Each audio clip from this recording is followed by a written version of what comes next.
Hey everybody. So this video is going to go over the PowerPoint on arguing cause from the week 7 module. So in week 6 we discussed how to argue value, which we learned is one of the three main types of claims in argument. If you remember, one of the other three main types of claims is a claim of fact. And under claim of fact, we had claim of definition and claim of cause. So that's what we're going to focus on in this module, is learning about that type of factual claim, the claim of cause, how to argue cause. Why did this happen? Asking why is a very fundamental part of being human. We can't help ourselves. We want to know everything. We want to know all the reasons why something may have happened. And we also are very interested to know possible effects of certain things. So asking why is just so integral to our makeup. You know, we ask things like, why does lightning strike? Why do hurricanes happen during a particular time of year? Why are school shootings on the rise? The why questions we could come up with are endless. But the answers to those questions, anytime you ask a why question, the answer is a form of argument because different perspectives will generate different answers.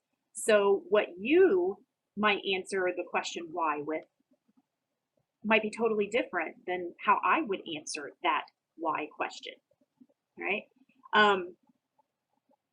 And we know that history has proven that just because something, a why question was answered and that everybody accepted that answer, it did not necessarily mean that it was the correct causal answer.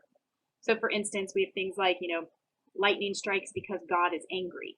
And we now know that that cause is not real. That's not the cause of lightning. Women aren't as educated as men because they have smaller brains. We know that's not the cause of women being less educated throughout history. People get sick because their humors are out of balance. We definitely know that that is not the cause of illnesses.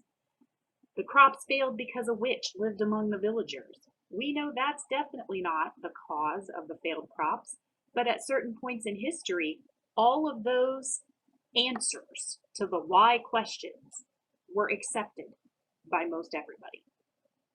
So we realize today the deeply flawed logic in a lot of those claims. But even contemporary arguments, even things going on in our world today, we need to be suspicious of. We should not simply accept the cause that has been stated, even if most everybody else accepts that cause. It might not be sound, just like throughout history, those claims of cause were not sound, even though everybody thought it was, right? So we're going to spend some time looking at how to choose good topics for this, because I think it's a very, like I said, asking why is just an essential part of being human.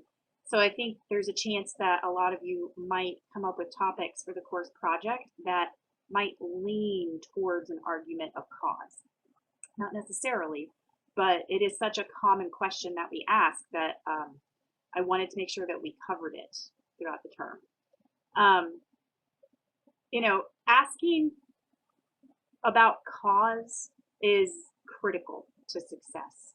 And even today, a lot of companies and businesses, they hire people to figure out why. Business executives, they meet, to ask, why are we suddenly losing market share? Why are we suddenly losing money? They want to know the causes. A group of political scientists search for the reasons why the Tea Party movement had such a rise in popularity. What were the causes of that?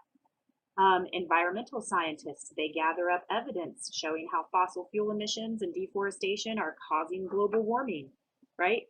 They're trying to find the causes. Cultural theorists and sociologists ask, why do so many Americans dismiss or ignore the claims of science?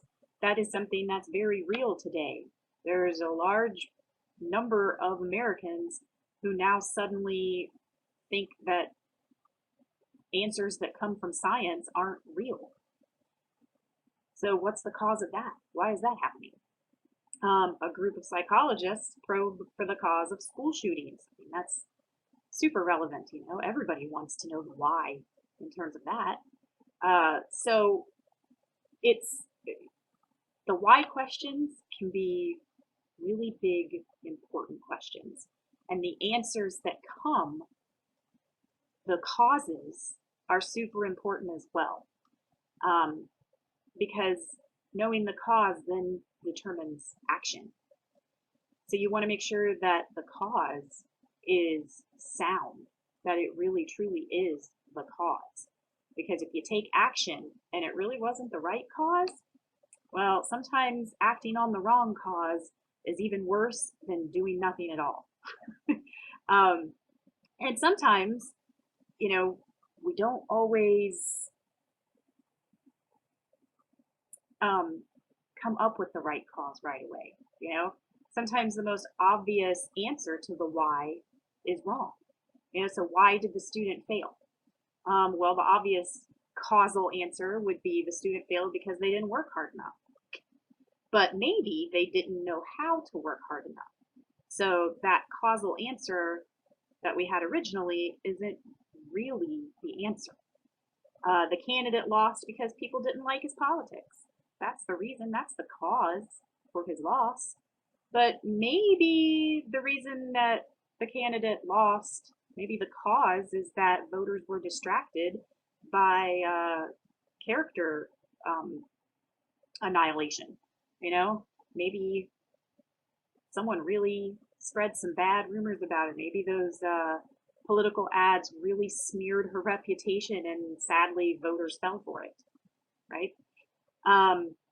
In any organization, any discipline, any company, even in public situations, the most valuable contributions come from those who look beyond the obvious causes, the ones who think outside of the box, the ones who say, okay, yes, that certainly seems like a perfectly logical cause for what has happened, but what if it's not? What if there's something more? What if there's something different?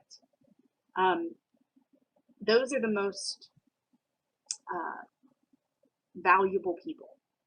And those kinds of answers take inventive thinking and well-developed arguments, especially if you're going against the grain. You gotta come with full ammunition. So good writers of causal arguments, they're going to recognize a very simple rhetorical need, that something is misunderstood or something has happened and needs careful analysis more than what has already been given. Or maybe people keep saying the wrong causes and someone needs to help clarify the situation and bring people's attention to different causes. So good writers of causal argument, they see an intellectual gap, right? And they want to fill it. So they seek out topics that are incomplete, ignored, or maybe entirely misunderstood. That's the kind of topic you want to think about when it comes to a causal argument. You don't want to choose a topic that everybody already agrees on the causes for,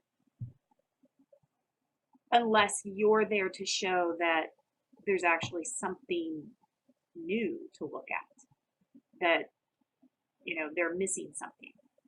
So if you're thinking about exploring for topics in this arena, the arguments of cause, you can look at local events or situations. Why did the community vote down the recent school levy? That's pretty well where I live.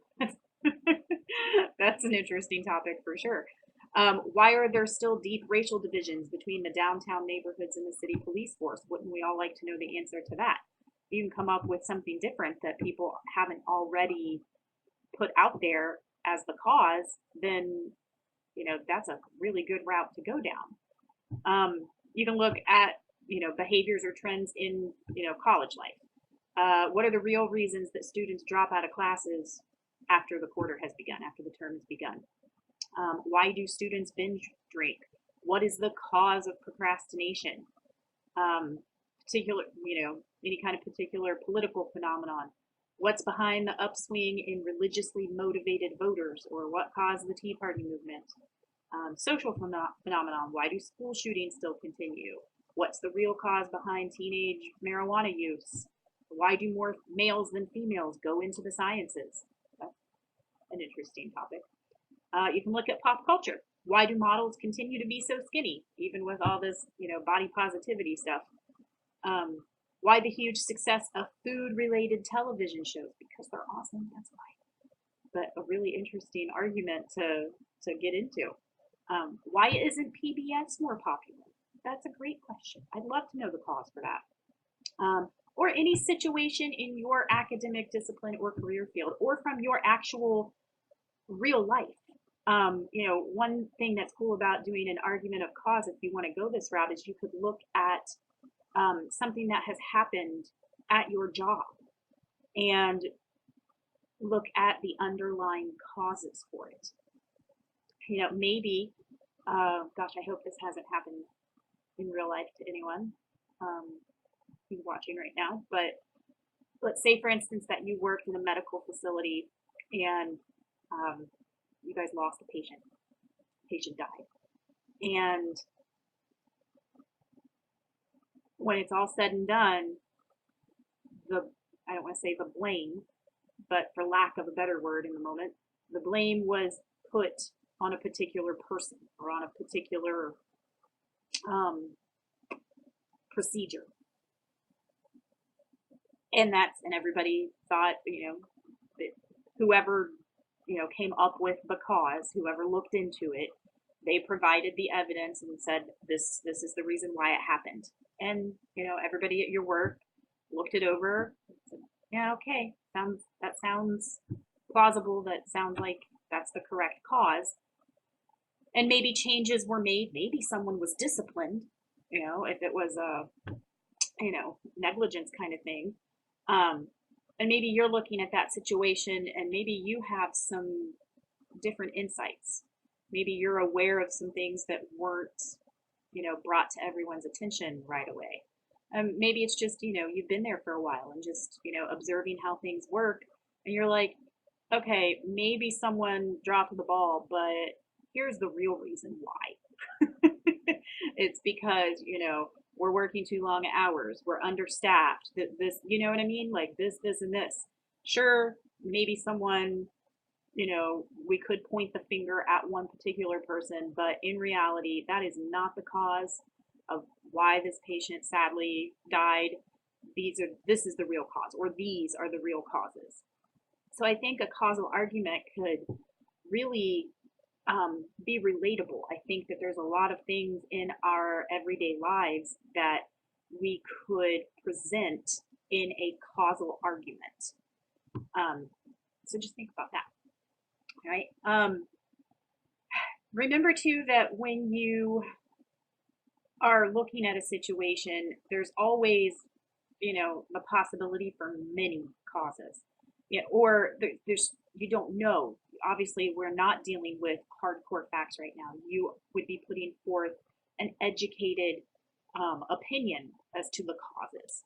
So you need to start by looking at all possible causes for whatever topic you're working with. That doesn't necessarily mean you're going to argue all of those possible causes. You just need to know what all the possible causes are before you really get started in your own argument. And the more you learn about all the possible causes, even if you're not going to take up one of those possible causes, the more you learn about all of them, the better you begin to understand your own topic and your own point of view. All right, so you want to start with not just what you think is the cause, but what are all possible causes out there. And then, use some questions to help you kind of start thinking of less obvious causes, because you remember you want to be revelatory. You want to offer something new, something different, right? So what are the most direct causes for the topic you're looking at, right? What are the things that most directly led to this thing happening?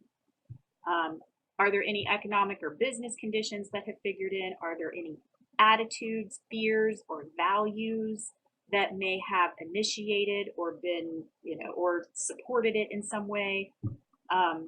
What people or organizations or institutions were directly or indirectly involved? And just look beyond those obvious details about the situation. Almost like kind of look at the rhetorical situation. Look on the outside first and try to gain as much insight as you can about everything that was happening around the situation before you really tackle everything that was happening within the situation, right? A couple things to keep in mind if you are thinking of going this route with whatever topic you chose, because any topic you chose, you could decide, oh, this topic would work really well as a claim of value, or this topic would work really well as a claim of cause. So you may not have determined yet just which route your argument is going to take. You just know your topic and you know what you want to express about your topic. You still have time to decide if you want to take it down a specific route of argument and which route you want that to be. So if you're thinking about doing an argument of cause, what I want you to keep in mind is, depending on your topic, sometimes in our society, in our culture, searching for causes is sometimes frowned upon. A lot of people think that if you are offering up a cause for certain behaviors or certain events, that you are excusing that behavior or what happened during that event. But that's not the case. And one thing I can easily give you as an example here is like addictions.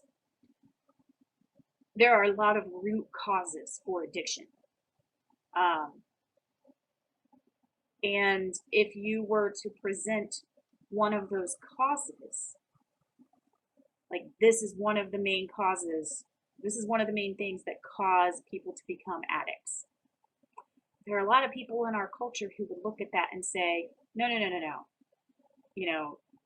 If we start talking about that being a cause, then we're just excusing the behavior and saying that it's okay that they're an addict. I don't know why we think that way, but it is a very common frame of mind in our culture. Don't let that deter you.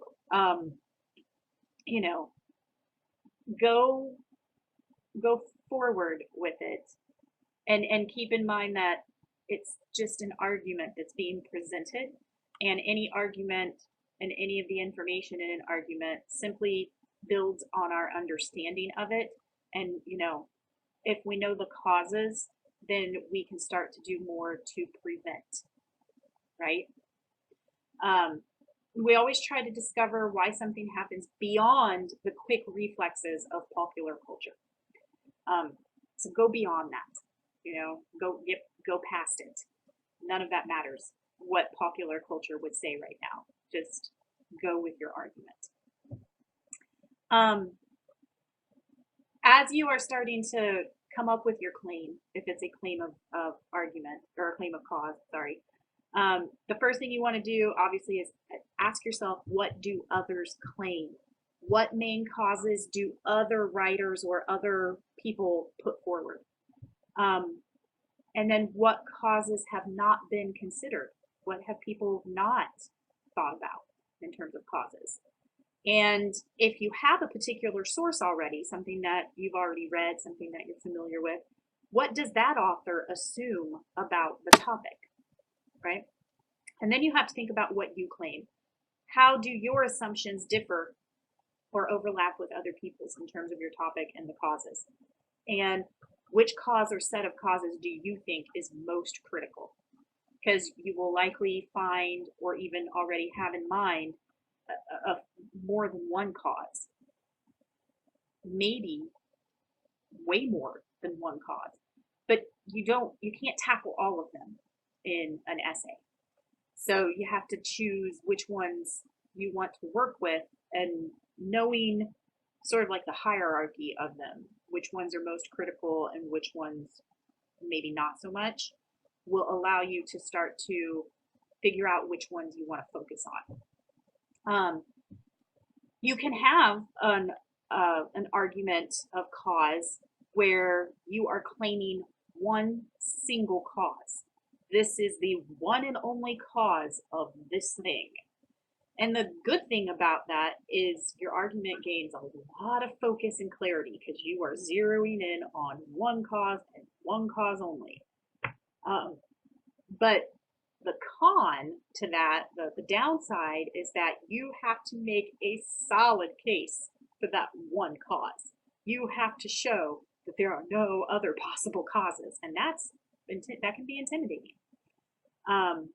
But if you're confident in your support for your claim, then go for it. You could have your essay be a claim of cause, and you could be looking at multiple causes. The good thing about that is that the argument becomes more interesting and more layered because we're looking at multiple things. Now, the downside to that is that if you don't fully explore each of those possible causes, then the essay just becomes a list of causes. You're just listing them. You're not fully exploring how each of them is a cause. So keep that in mind. If you want to transcend common wisdom, if you want to think about topics that people already seem to agree on in terms of cause, and you want to open their eyes and show them that it's actually wrong, that that's not the cause, here's what the real cause is. The good thing about that is there is already a built-in sense of revelation. You have already found your angle. You are giving them something totally new. The con is that you're kind of out there on your own, and you have to really build that argument up. You have to support it like your life depends on it, because if everybody already accepts cause A and you're saying, nope, it's not cause A, sorry, I know you've thought that for years now, but it's really cause B, you have your work cut out for you. So, you really have to be on top of your game if you're doing that kind of causal argument. Don't let that deter you. It's just make sure you're up to it. I think you all are. So just keep that in mind, though. So we have some sample claims starting on slide 11 of the PowerPoint. So some sample causal claims if we're looking at like local situations. The growth and development issues affecting Crawford City are not the fault of the city manager, but of individual citizens vying for their own financial gain. So the city manager is not the cause. These people are, right? Racial tension in the city lingers because no public official has acknowledged the string of aggressive police actions in recent years. So this is the cause. But no public official has acknowledged it, being ignored. So we have some sample claims for college trends. The sophomore slump comes not so much from harder second-year courses, but from the social demands of fraternities and sororities. That's an interesting causal argument. Or college students tend to migrate away from their religious upbringing because academic life introduces new social and philosophical questions. Interesting. You've got some on political phenomena, social phenomena. So you can look through those. They might help spark some ideas for you, but also sort of show you different ways that you can word a claim of cause. So look through those, give you some ideas. So once you're sure of your claim, though, then obviously you have to start supporting it. The first thing that you need to understand about a claim of cause is the logic that's involved. You need a strong line of reasoning. You're going to read, if you haven't already, hopefully you're watching, going over the PowerPoint and watching this before you attempt the homework, but maybe not. There's an essay for homework in week 7 called More Than Cherries. And it is an essay about a young girl who grew up in this farming town, particularly cherry farming, and she developed non-Hodgkin's lymphoma at a very young age, like early 20s, I believe. Maybe not even 20?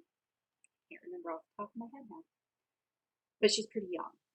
And she lost the battle. And the author of this essay, who's from that area, she wanted to explore the cause of that young girl's death. Obviously, the cause was cancer, but she wants to delve into the causes of the cancer. And her line of reasoning in that article, in that essay, is so good. It's so clear how she builds to her main set of support, how she gets us to accept her claim. So she starts by talking about how over the years there's this cherry festival that happens in the town. And it started off as this really cute, quaint festival, and over the years has turned into this like multi-million-dollar corporate-backed event, national event. All right, so she says the first thing is that over the years, the cherry festival became more popular and created a higher demand for cherries. That's the first thing that happened. That demand for more cherries led to the use of pesticides and fertilizers by the local farmers. That's the second thing. Those chemicals in the pesticides and fertilizers significantly increase the risk of cancer, especially in children. And then, because that young woman, Lauren, grew up in that area of heavy chemical use, she developed non-Hodgkin's lymphoma and died. She walks us through that line of reasoning so smoothly, you almost don't even realize it until you get almost to the end when she finally brings it home and mentions all of the things that are different about how a child's body reacts to the pesticides and fertilizers. And it's I hope you have or had a light bulb moment when you got to that part, because it's beautiful how she gets us there. But you want to make sure that you have that line of reasoning in a causal argument, especially because, again, like I said, there's so many possible causes to things, so much room for disagreement. If it's something that people already think they know the cause of, then that line of reasoning has to be super strong. But you have to make sure we understand how you're getting from point A to point B to point C to point D, right? So that line of reasoning is super important. She provides a stellar example of it in that essay, More Than Cherries, right? You want to deal with the opposition in a causal argument. It's going to depend on the number of opposing claims and the intensity of them. And obviously, if you're dealing with something that people already think they know the cause of and you're trying to get them to see that they're wrong, then how you deal with the opposition is, a little different than how you would deal with the opposition if everybody is still in disagreement over the cause, right? A lot of people who do arguments of cause, they actually start with the opposition. I mean, they might make their claim in an opening paragraph, but then they will immediately start discussing what the opposition thinks, because it acts as a springboard. Like, it just propels you right into your own claim and your own line of reasoning. And there's an example in the middle of page 174 that is a great example of this if you want to read it. How to start with the opposition and let that move you into your own claim, your own line of reasoning. All right, a lot of times we might deal with the opposition later in the argument or like here and there in different places throughout the argument. But in a claim of cause, it often works really well to start with that opposition almost immediately, and then move into your own argument. Obviously, you're going to need some research. It's required for the course project. Scientific research can be very powerful when it comes to supporting a causal argument, but it comes with a hazard. Readers can be very overwhelmed by unfamiliar terms, too much data. And again, the author of More Than Cherries, she does a really good job of handling all of that scientific data that she uses in her argument. And what she does is she totally she actually explains the significance before she refers to the research. It's interesting how she does it. A lot of us, we will like make a statement or two and then start talking about what our source says and then spend a lot of time explaining the source.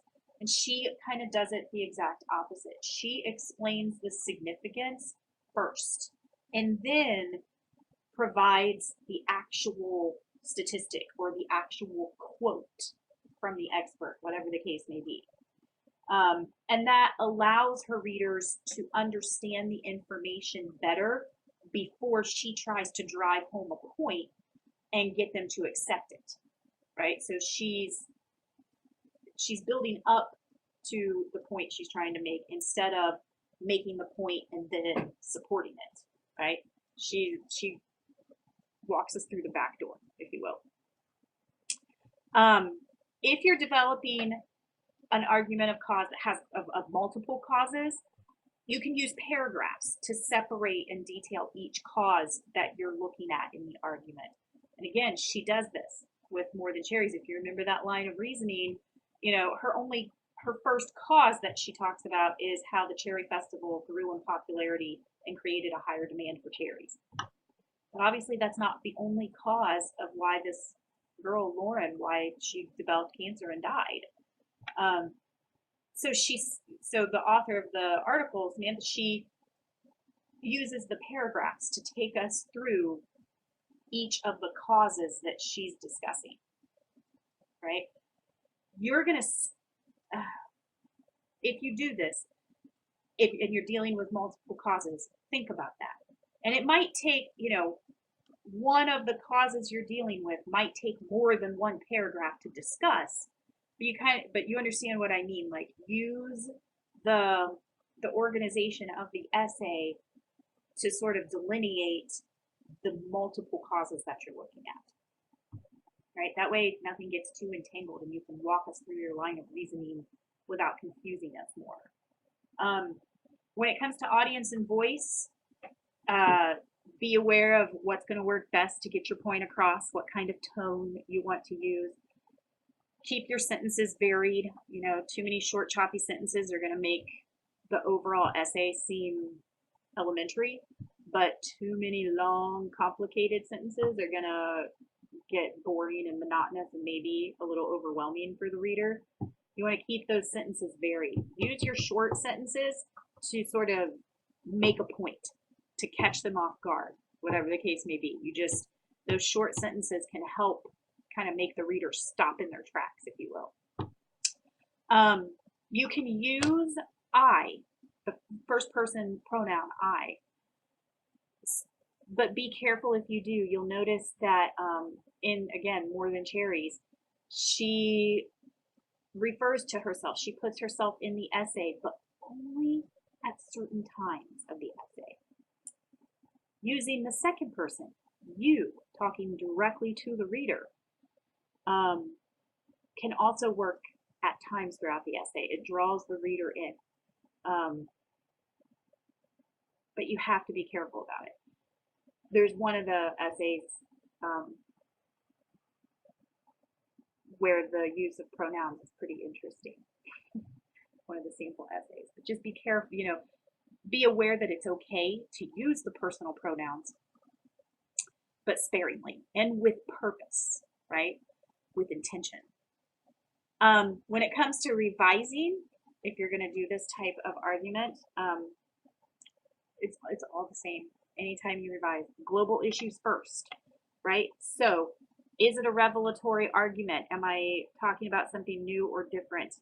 Are my readers going to have any element? Is there going to be any element of surprise for my readers? Am I going to show them something that they haven't heard or thought of before? Does it offer some new complexity, even if it's focusing on a common topic? Have I used a variety of support strategies? And do I genuinely address the opposition? Then work towards your local issues, paragraph, topic, sentence transitions, and then your sentence level stuff, grammar, spelling, and punctuation. If when it comes to the research that you've used, make sure that you have evaluated your sources for reliability and timeliness. Make sure that you've integrated everything smoothly. Make sure that everything's documented properly in text citations within the essay as well as on the reference page, right? Make sure you've gone through all of those things before you submit. So in review, arguments of cause, very much a natural part of human existence. We always want to know why. It's no coincidence that the sort of like stereotypical impersonation of a toddler is always why, why, why, why. Even at our youngest age, with language still developing, why is the question to be asked, and we really don't stop. We might get less annoying with it, but we really don't stop asking why. But because they're such a big part of human existence, a lot of things are already going to have a cause associated with it. People are already going to think they know what the cause or causes are. So you have to do something different. If you're going to choose an argument of cause, you have to make sure that you are not simply talking about causes that everybody else already agrees with anyway. You have to do something new or different or unexpected, right? Choose the topic wisely. Have a clear line of reasoning, and then use all those varied support strategies, but make sure the line of reasoning is solid. Be sure to think about the opposition. Think about how you want to organize and arrange the information. Think about your audience and voice, and think about the revision process effectively. But more than anything, make sure the topic and the cause or causes you're going to talk about are new and different or unexpected, and that your line of reasoning is super strong, right? Like I said, if you haven't read them already, hopefully you did watch this first. There will be 3 sample essays that deal with claims of cause. So you'll read each one and answer a handful of questions about them, and then there'll be some follow-up videos going over each of the essays, just like I did with the week 6 module. But if you have any questions about how to argue cause or claims of cause, let me know. Otherwise, you guys are free to move on to the next item in the module.